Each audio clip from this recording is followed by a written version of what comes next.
C'est une tradition à Adja-Homé, cette localité de la commune de Klekame, d'implorer à chaque début de la grande saison agricole la clémence de la nature, la bénédiction de Dieu et l'intercession de Zéonou, l'ancêtre fondateur des lieux, afin que la saison agricole soit fructueuse. Très attaché au respect de cette tradition, le roi d'Adja-Homé a procédé le samedi 26 avril 2025 à l'exécution des cérémonies. Le sacrifice Atolegba est le préalable de tout rituel entrant dans le cadre de ces cérémonies. Une étape qui n'est réservée qu'aux hommes. Avant de le faire, on demande permission premièrement au fétiche Tolegba.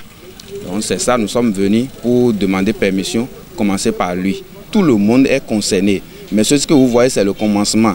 Toute la population est déjà dans le palais du roi, le fondateur Zéonou. Arrivé là-bas, vous allez constater que les femmes aussi sont là. Mais au niveau du fétiche Tolegba, les femmes n'y vont pas comme ça.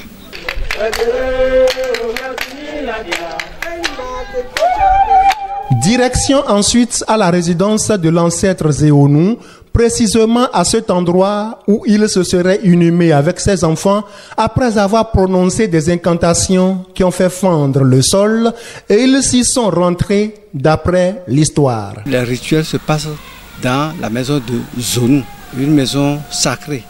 C'est les fils et les ressortissants qui viennent. On vient ici prier notre ancêtre Zéonou pour que nous puissions avoir la santé. Autre que des questions de santé et de bonheur des populations, le roi d'Adja-Homé, conformément à la royauté de Tado, fait exécuter ces cérémonies en cas d'inquiétude liée à la pluviométrie, indispensable pour les bonnes récoltes.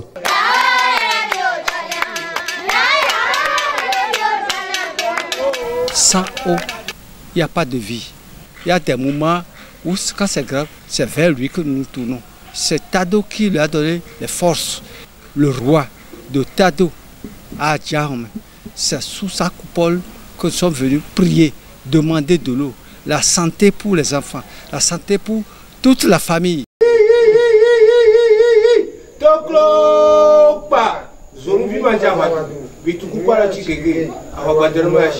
Également présent à ces cérémonies, le coordonnateur départemental Koufo de l'Organisation des intellectuels traditionnels du Bénin précise que le culte des ancêtres et les religions endogènes sont indissociables.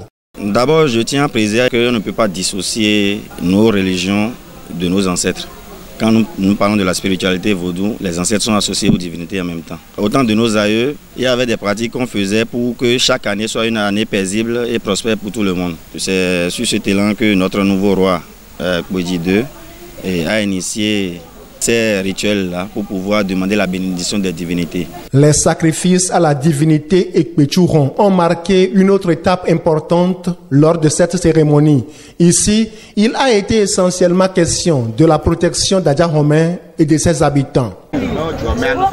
Au niveau de Toizan, la dernière étape des cérémonies, il a été demandé à ceux qui remplissaient les conditions requises de s'y connecter avec leurs pieds pour des effets escomptés. Des réalités authentiquement africaines, desquelles certains Béninois se sont écartés parce qu'ils se sont laissés manipuler par des religions étrangères. Il ne faudrait pas qu'il s'éloigne trop de nos traditions. Celui qui ne respecte pas sa tradition, je pense qu'il est en train de se perdre. Nous pensons que cela est dû aux religions importées qui sont venues d'abord pour nous diviser et diaboliser notre culture.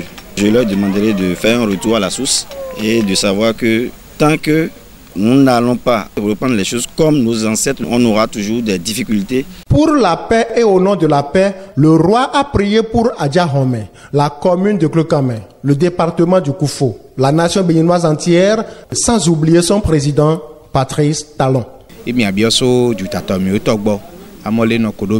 Nous prions pour le chef de l'État et nous lui demandons de rester en parfaite connexion avec nos traditions. Ainsi, les prochaines élections se dérouleront dans la paix et pour le développement de notre pays.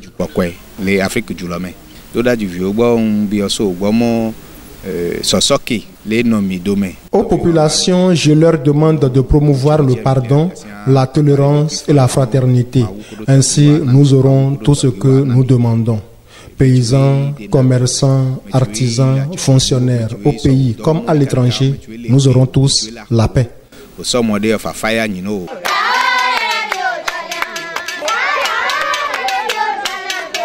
Une belle œuvre qu'on demande au roi de perpétuer à tout prix et surtout qu'il ne se décourage sous aucun prétexte. Je lui demande beaucoup de courage et de continuer à faire le travail que les ancêtres lui ont demandé. Et je demande à toute la population de prier aussi beaucoup pour lui, pour qu'il se concentre sur le boulot que les ancêtres lui ont confié.